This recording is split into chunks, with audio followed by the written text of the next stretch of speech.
Hello student, welcome to back to my YouTube channel. मैं अपने YouTube channel में आपका हार्दिक स्वागत करता हूं।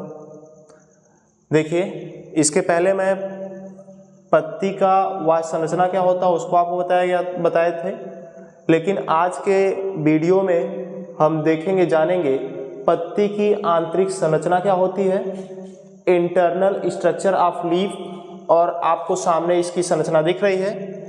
इस संरचना को आपको हम सिस्टमैटिक ढंग से बताते हैं। देखिए, पत्ती की वाह्य संरचना आप पढ़ चुके थे, लेकिन पत्ती की आंतरिक संरचना क्या होती है अभी आप देखते हैं। पत्तियां दो प्रकार की होती हैं, एक बीजपत्री पत्ती होती है और एक द्विबीजपत्री पत्ती होती है, जिसको आप बोलते हैं डाइकॉट लीफ द्विबीजपत्री को, और एक बीजपत्री को आप बोलते हैं मोनोकॉट लीफ। देखिए, आपको बताया गया है जैसे एक बीजपत्री और द्विबीजपत्री, जिसमें केवल एक ही बीजपत्र पाए जाते हैं उसको आप बोलते हैं एक बीजपत्री, और जिसमें आपको देखने के लिए दो बीजपत्र दिखाई देंगे उसको आप बोलेंगे द्विबीजपत्री। जैसे देखा जाए तो गेहूं हो गया, चावल हो गया, तो ये सब आप देखते हैं गेहूं, धान, ये सब आपके किसमें आ जाएंगे, एक बीजपत्री में। मक्का आपका आ जाएगा एक बीजपत्री में। लेकिन अगर आप बात करते हैं अरहर की, सरसों की, मटर की, तो ये सब आप देखेंगे द्विबीजपत्री में आते हैं। तो किसी भी पत्ती को अगर आप ले लीजिए तो उसके अगर आप क्या करते हैं कि पत्ती के सेक्शन को अगर आप काटेंगे, पत्ती के सेक्शन को अगर आप काटते हैं तो आपको पत्ती की जो आंतरिक संरचना है वो माइक्रोस्कोप से दिखाई देगी स्पष्ट रूप से इस तरह से।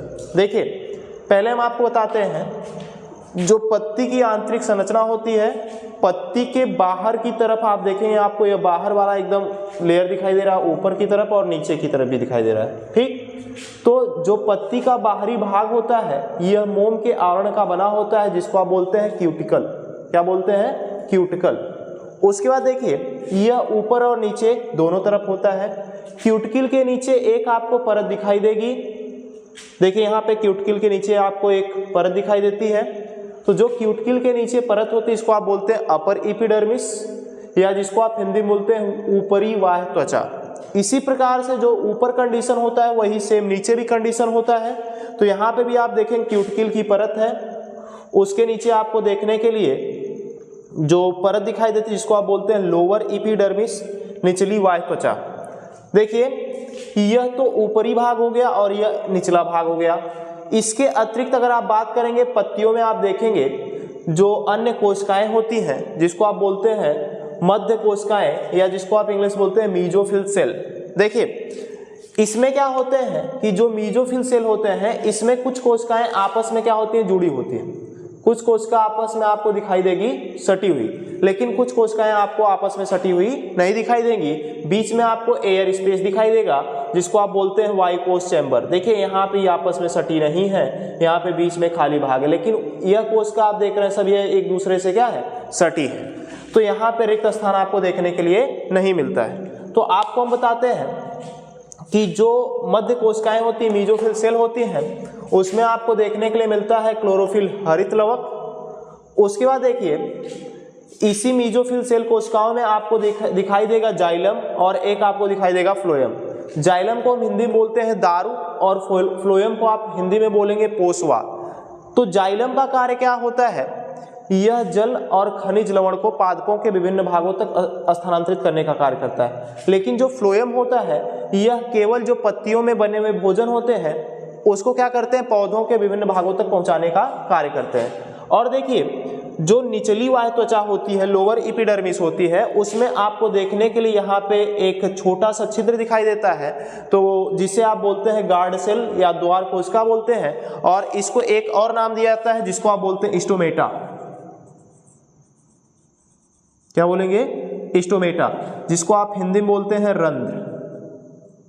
देखिए, रंध्र का क्या काम होता है, पत्तियों के अंदर जो ऑक्सीजन प्रवेश करता है और ऑक्सीजन क्या होता है, बाहर आता है। या तो आप बता सकते हैं कि जब वाष्पोत्सर्जन की क्रिया होती है तो जो जल के अणु होते हैं वह वाष्प के रूप में इसी छिद्र से क्या होते हैं, बाहर आते हैं। तो जिसे आप क्या नाम देते हैं, रंध्र या स्टोमेटा कहते हैं। तो पत्तियों के ऊपरी सतह पर जो छोटे छोटे छिद्र पाए जाते हैं जिसे आप क्या नाम देते हैं, रंध्र या स्टोमेटा कहते हैं। तो इस प्रकार से देखिए पत्ती की जो आंतरिक संरचना होती है, एक बार हम आपको फिर से रिपीट कर देते हैं। पहले तो आपको बताया गया चाहे एक बीजपत्री हो चाहे द्विबीजपत्री हो, चाहे मोनोकाट हो चाहे डाइकाट हो, सब में आपको सेम स्ट्रक्चर इसी प्रकार से दिखाई देगा। जब आप किसी पत्ती को लेते हैं और उस पत्ती के सेक्शन को काटेंगे तो काटने के बाद आपको यह जो डायग्राम बनाया गया है वो स्पष्ट रूप से दिखाई देगा। और इस डायग्राम में देखिए कौन कौन से चीज होते हैं। एक आपका होता है क्यूटिकल, जो मोम के समान परत होता है, और क्यूटिकल के नीचे एक आपको परत दिखाई देगा जिसको आप बोलते हैं अपर एपिडर्मिस। उसी प्रकार से जो अपर एपिडर्मिस होता है उसी के समान एक होता है आपका, देखा जाए तो लोअर एपिडर्मिस होता है, यह भी क्यूटिकल के नीचे ही होता है। फर्क इतना होता है कि जो अपर एपिडर्मिस होता है इसमें आप देखेंगे कि जो स्टोमेटा रंध्र होता है वह ऊपर वाले में दिखाई नहीं देता है, लेकिन लोअर वाले में आपको दिखाई देगा।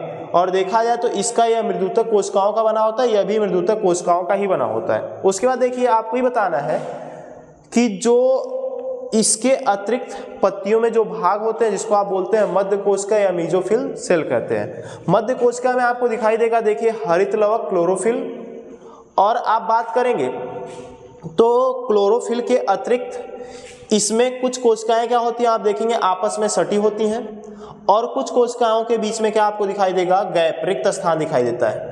तो जो रिक्त स्थान कोशिकाओं के बीच में होता है जिसको आप बोलते हैं एयर चैम्बर बोलते हैं, या हिंदी में आप बोल सकते हैं वायुकोश। उसके बाद देखिए इसमें आपको जो मीजोफिल सेल होते हैं उसमें दो चीज और आपको दिखाई देता है, एक होता है दारू जाइलम और दूसरा होता है पोसवा। तो दारू का क्या काम होता है, जाइलम का क्या काम होता है, यह पत्तियों में बने हुए भोजन को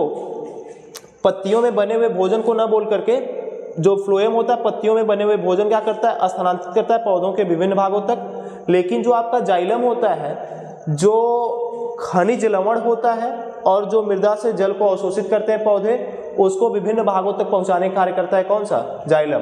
तो इस प्रकार से देखिए आज आपको बताया गया पत्तियों की आंतरिक संरचना, इंटरनल स्ट्रक्चर ऑफ लीफ, और आपको काफी बेटर तरीके से उम्मीद किया जाता है कि समझ में आया होगा। अगर आपको इसमें जो भी असुविधा हुआ होगा उसको आप अपने कमेंट के माध्यम से बता सकते हैं, और आने वाले हम लेक्चर में आपको बताएंगे प्रकाश संश्लेषण की जो क्रिया विधि होती है, मैकेनिज्म ऑफ फोटोसिंथेसिस, उसके बारे में आपको बताया जाएगा। और देखिए यह आपका डायग्राम है, इसको आप अच्छी तरह से अपना एक इसका फिगर बना सकते हैं, और जो भी आपको बताया गया है कि असुविधा होगी वीडियो में उसको आप कमेंट के माध्यम से बता सकते हैं। धन्यवाद।